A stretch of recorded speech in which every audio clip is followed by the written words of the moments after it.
regional center, 941 acres of farmland, 15 miles northeast of Waco, some 600 members of a religious group which called itself the Davidians gathered to pray for the events which they said would lead to the second coming of Christ.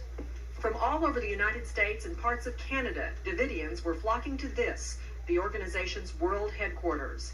Many sold most of their possessions and were making new homes in tents while they met and prayed for the fulfillment of biblical prophecies which would bring about the establishment of God's kingdom in Jerusalem following a war of all nations in the Holy Land.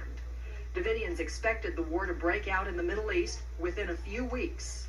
The Davidians, who had been rebuked by the Seventh Day Adventist church from which they sprang, planned to go to Jerusalem following the war to prepare for the second coming of the Lord. Officials of the group tabbed as erroneous newspaper stories which said Davidians believed the war they were expecting would bring about the end of the world. Davidian pastor Dudley Goff explained the group's beliefs to Texas News cameraman Floyd Bright. We feel that world conditions are such, in line with prophecy, that all nations are soon to gather against Jerusalem to battle. In fact, we expect that to be this spring. And according to the prophecy of Zechariah 14 and verse 2, the Lord says there that he's going to gather all nations against Jerusalem to battle. And the purpose in his gathering all nations there to battle is that he might prepare the land so that he can set up his kingdom, so that his people might return there and set up his kingdom in compliance or in fulfillment of the prophecy of Daniel 2:44, where the Lord says he's going to set up his kingdom down in the last days.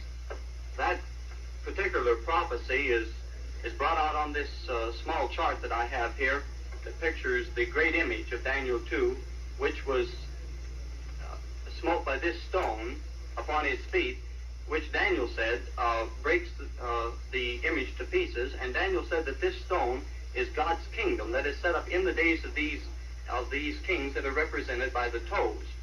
Now, Daniel also told us that this stone grew into a great mountain. In other words, this stone is just a nucleus of God's kingdom to begin with, and then it begins to grow, and he says it becomes a great mountain, and it fills the entire earth.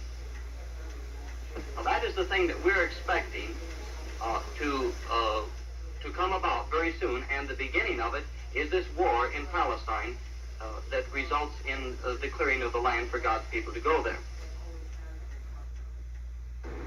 Let's go back to Brother Houteff